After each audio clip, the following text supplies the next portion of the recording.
से 4 साल पहले का वाकया होता है, जब एक महिला का पति इस जहां को छोड़कर चला जाता है। महिला के 6 बच्चे होते हैं, जिसमें 5 लड़कियां और 1 लड़का होता है। महिला की उम्र यही करीब 35 वर्ष होती है। अब यहां पर ये महिला अकेली तन्हा रहने लगती है। उसके बाद एक व्यक्ति के साथ उसकी नज़रें मिलती है, जिसकी उम्र भी लगभग 35 साल होती है, जिसकी शादी भी नहीं हुई होती। दोस्तों, अब इन दोनों की मुलाकात इस तरह से आगे बढ़ने लगती है। जो व्यक्ति होता है इस महिला की सारी ज़रूरतों की पूर्ति करने लगता है। महिला को भी लगने लगता है कि उसके पति की जगह अब इस व्यक्ति ने ले ली है। लेकिन एक दिन जब वो घर में आता है और इसकी 13 वर्षीय बेटी को देखता है, तो देखकर उसके मन में अलग ही तरह के विचार चलने लगते हैं। वो चाहता है कि मैं इस 13 वर्षीय बेटी के साथ भी इसी तरह से संबंध बनाऊं, जिस तरह से इसकी माँ के साथ बना रहा हूं।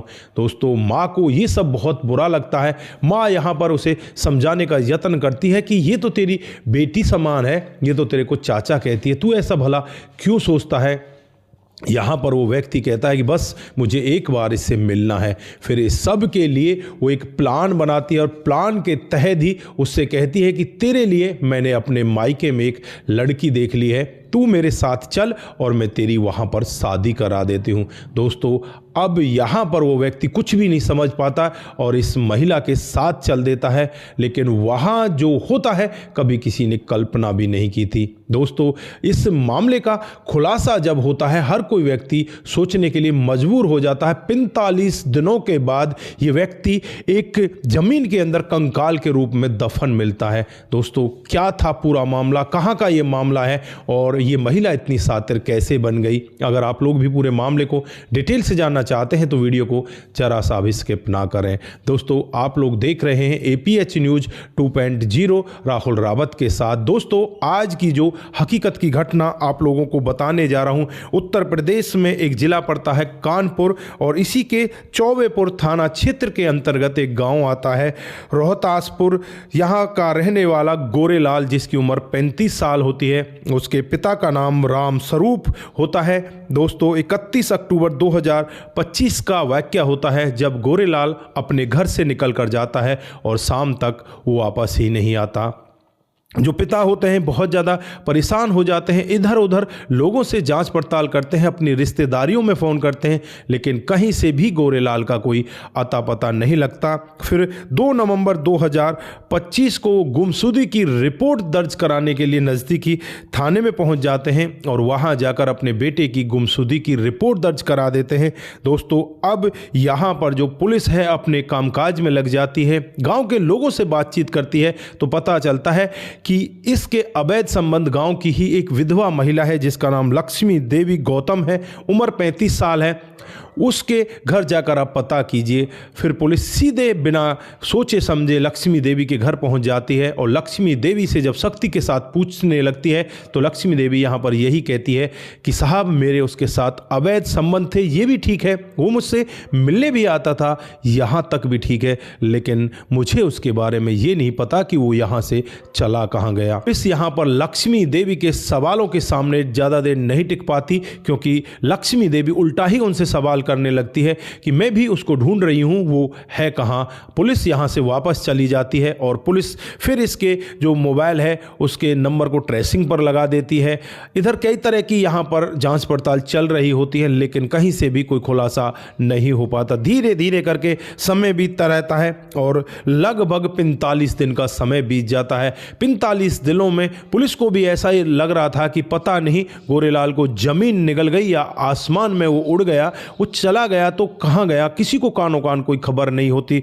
45 दिन के बाद 17 दिसंबर 2025 को एक मोबाइल जो इसी गोरेलाल का होता है उसमें एक सिम डाली जाती है और जब उस सिम की लोकेशन पुलिस ट्रेस करती है तो पता चलता है गंगा कटरी के दुर्गापुर गांव के किसी लड़के ने एक मोबाइल में सिम डाली है। अब यहाँ पर पुलिस बिना कुछ देरी किए हुए सीधे वहीं पर दुर्गापुर गांव में पहुंच जाती है और वहां पहुंचने के बाद उस लड़के को को गिरफ्तार कर लिया जाता है। लड़के से जब पूछा जाता है कि तुम्हारे पास ये मोबाइल आया कहाँ से, तो वो एक और नाम लेता है कि मेरा एक दोस्त है, परिचित है, उसका नाम ईशु कुमार है, जिसकी उम्र लगभग 17.5 से 18 साल के बीच की बताई जा रही है, जो सहा निवादा गांव का रहने वाला है। अब यहाँ पर पुलिस उस ईशु कुमार के पास पहुँचती है और जब ईशु कुमार से बातचीत करती है तो यहाँ पर एक और ही अलग तरह का खुलासा देखने को मिलता है। ईशु कुमार कोई और नहीं होता, इसी लक्ष्मी देवी का भतीजा होता है, जो लक्ष्मी देवी का मायका है वहाँ का ये रहने वाला होता है और इसका सगा भतीजा होता है। अब पुलिस का शक यकीन में बदलने लगता है कि ये भुआ भतीजे की ही कोई ना कोई कलाकारी है, इन्होंने ही कोई ना कोई कारनामा किया है। अब यहाँ पर इस लड़के से सख्ती के साथ पूछताछ की जाती है और उसके बाद 19 दिसंबर 2025 को लक्ष्मी देवी और ईशु कुमार दोनों को गिरफ्तार कर लिया जाता है। गिरफ्तार करके इन्हें अलग अलग जगह बिठाया जाता है और इनसे सख्ती के साथ पूछताछ की जाती है। लक्ष्मी देवी को तो यही कहा जाता है कि ईशु ने अपना जुर्म कबूल कर लिया है। इधर जो ईशु है उससे ये कहा जाता है कि तेरी भुआ ने अपना जुर्म कबूल कर लिया है, अब तू भी कर ले, नहीं तो तेरे साथ में बहुत ज़्यादा मार पिटाई होगी। ये दोनों घबराने लगते हैं और घबराकर अपना जुर्म कबूल कर लेते हैं और एक ऐसा सत्य बताते हैं जिसे सुनकर हर कोई व्यक्ति दंग हो जाता है। जो भुआ होती है लक्ष्मी देवी, वो बताती है कि ये कहानी आज से 4 साल पहले चली जाती है, जब उसके पति की मौत हो जाती है। पति की मौत के बाद वो घर पर बहुत ही निराशा तरीके से रहने लगती है। उसके 6 बच्चे होते हैं, जिसमें 5 लड़कियां होती हैं, एक लड़का होता है। जो लड़का होता है वो सबसे छोटे वाला होता है। दोस्तों, अब यहाँ पर इस महिला की मुलाकात गोरेलाल के साथ में हो जाती है। गोरेलाल इनके ही पड़ोस का रहने वाला होता है, जिसकी उम्र 35 साल होती है, जिसकी अभी तक कोई शादी भी नहीं होती। अब यहाँ पर गोरेलाल इस महिला की सारी ज़रूरतों की पूर्ति करने लगता है। ये महिला भी यहाँ पर यही सोचती है कि मेरा पति तो चला गया, लेकिन पति के रूप में मुझे गोरेलाल मिल चुका है। ये महिला बार बार गोरेलाल से यही कहती कि तू मुझसे शादी कर ले, लेकिन गोरेलाल यहाँ पर उसे यही कहता है कि मैं तेरी हर एक ज़रूरत की पूर्ति तो कर सकता हूँ, लेकिन मैं तुझसे शादी नहीं कर सकता, ये सब मुझसे नहीं हो पाएगा। और फिर यहाँ पर ये सौदा आगे बढ़ने लगता है। ये गोरेलाल इस महिला की हर एक ज़रूरत की पूर्ति करने लगता है और धीरे धीरे करके 3 साल का समय बीत जाता है। 3 साल बाद जो यहाँ पर इसकी बड़ी वाली लड़की होती है, उसकी उम्र लगभग 13 से 13.5 साल हो जाती है। वो थोड़ी सी जवानी में अपने कदम रख देती है, जवानी की ओर बढ़ने लगती है, वो सुंदर लगने लगती है। दोस्तों, यहाँ पर गोरेलाल भी जब एक दिन उस लड़की को देखता है तो उसका मन यहाँ पर उस लड़की के ऊपर अटक जाता है और फिर वो इस लक्ष्मी से कहने लगता है कि मुझे तुम्हारी लड़की के साथ एक बार मिलना है, उसके साथ संबंध बनाने हैं। लक्ष्मी देवी जब ऐसा वाक्य सुनती है, एकदम से टूट जाती है और भड़कने लगती है, कहने लगती है कि तेरा दिमाग खराब हो गया है, तू ऐसा काम करेगा, ये तो तेरी बेटी जैसी है, तू इसका रिश्ते में चाचा लगता है। लेकिन यहाँ पर वो मानने वाला ही नहीं होता और जब लक्ष्मी देवी उसे बुरा भला कहती, उसे धमकाती है, तो यहाँ पर गोरेलाल भी उसे धमकी भरे शब्दों में कहता है कि तेरा जो बेटा है ना, उसे मैं इस दुनिया से विदा कर दूंगा, तू कहीं की नहीं रहेगी, तेरे पास कुछ भी नहीं रह जाएगा, या तो तू मुझे इसके साथ मिलने दे। दोस्तों, अब यहाँ पर लक्ष्मी देवी मन ही मन सोच में पड़ जाती है कि अब इससे कैसे छुटकारा पाया जाए, ये तो मेरे पीछे पड़ गया है। और फिर ये अपने एक भतीजे से बातचीत करती है जिसका नाम ईशु होता है। अब उससे बातचीत करने के बाद ये दोनों मिलकर एक प्लान बनाते हैं। प्लान के तहत ही यहाँ पर गोरेलाल से कहा जाता है कि मेरे मायके में एक लड़की है जो तुम्हारे योग्य है, 30 से 32 साल जिसकी उम्र है, बहुत सुंदर है और उसके साथ मैं तुम्हारी शादी कराना चाहती हूँ, क्या तुम शादी के लिए तैयार हो? तो गोरेलाल भी बिना कुछ सोचे समझे शादी के लिए हाँ कर देता और कहता है ठीक है, पहले मैं उससे मिल लेता हूँ। दोस्तों, अब यहाँ पर 31 अक्टूबर 2025 का दिन तय किया जाता है और 31 अक्टूबर को ही गोरेलाल इस लक्ष्मी देवी गौतम को लेकर इसके मायके में चला जाता है और वहाँ जाने के बाद इसका जो भतीजा होता है ईशु, वो भी वहाँ आ जाता है। पहले इसे बहुत ज़्यादा शराब पिलाई जाती है और शराब के नशे में जब ये बिल्कुल धुत हो जाता है तो यहाँ पर जो महिला होती है और उसका भतीजा होता है, दोनों एक गमछा लेते हैं और गमछे से ही इसका गला दबाने लगते हैं और तब तक दबा कर रखते हैं जब तक इसके प्राण पखेरु उड़ नहीं जाते।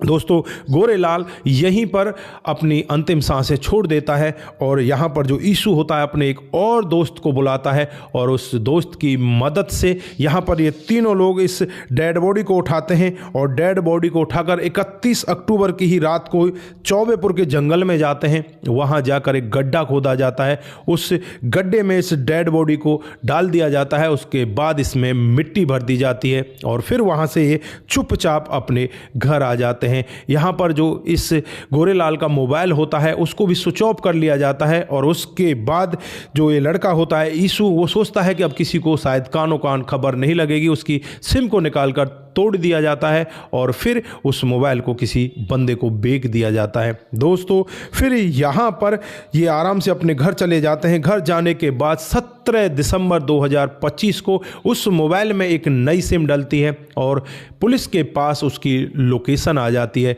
जैसे ही पुलिस के पास लोकेशन आती है तो पुलिस दौड़कर उस लड़के के पास पहुंचती है। वो लड़का पूरा खुलासा बता देता है और उसके बाद ये लोग पकड़े जाते हैं। दोस्तों फिलहाल यहाँ पर इन दोनों लोगों के खिलाफ तो मामला दर्ज कर लिया है, तीसरे अनजान व्यक्ति के खिलाफ भी मामला दर्ज कर लिया। हालांकि यहाँ पर ईशु से बातचीत चल रही है, वो उसके बारे में भी जल्द ही खुलासा करने वाला है। इन दोनों को पकड़कर इनके खिलाफ तमाम धाराएं लगा दी गई हैं और इन्हें जेल के अंदर बंद कर दिया गया है। इधर जो तीसरा व्यक्ति है उसके बारे में पुलिस अभी जांच पड़ताल कर रही है, जल्द ही उसे भी गिरफ्तार करने का दावा करती है।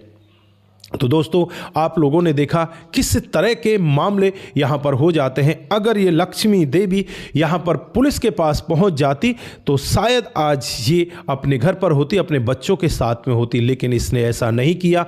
तरीके का कदम उठाना अच्छा समझा और ये अपने भतीजे के साथ मिलकर इतने बड़े क्राइम को कर जाती है। दोस्तों फिलहाल यहाँ पर भतीजा और बुआ दोनों के दोनों जेल के अंदर बंद हैं और अब इनके बच्चे बिल्कुल अनाथ होकर रह जाते हैं। तो दोस्तों आज आप लोग यहाँ पर क्या कहना चाहते हैं? आपकी जो भी राय है एक बार कमेंट बॉक्स में ज़रूर दीजिएगा। क्या यहाँ पर भुआ ने सही किया था या गलत किया था?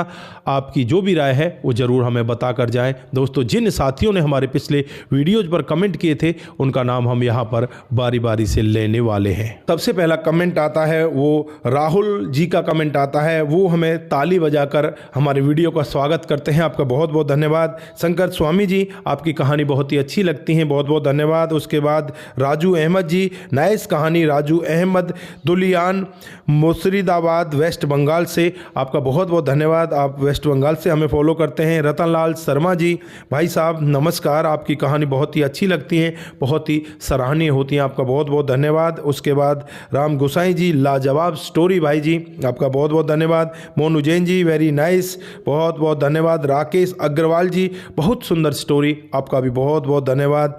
शाह आलम जी हमें लिखते हैं very good message sir ji, बहुत बहुत धन्यवाद आपका। आप इसी तरह से हमारे साथ में बने रहें, इसी तरह से अपने कमेंट हमारे साथ में करते रहें। उसके बाद कमल सिंह जी हमें लिखते हैं टॉप स्टोरी, बहुत बहुत धन्यवाद। Singh Digvijay great act done by DM साहिबा, बहुत बहुत धन्यवाद। अनिल पदवी जी हमें so good story sir ji, बहुत बहुत धन्यवाद। Mahi Umar ji very good story, बहुत बहुत धन्यवाद। दिनेश कुमार कुमावत जी हमें वेरी गुड स्टोरी लिखते हैं, बहुत बहुत धन्यवाद माही उमर, बहुत बहुत धन्यवाद। उसके बाद में Monu Jain ji very nice video, आप सभी का दिल की गहराइयों से बहुत बहुत धन्यवाद। आप सभी लोग इसी तरह से हमारे साथ में बने रहें और अपने कमेंट हमारे साथ में साझा करते रहें। दोस्तों आप सतर्क रहें, सावधान रहें, रिश्तों की अहमियत को जरूर समझें। नमस्कार, जय हिंद, जय भारत।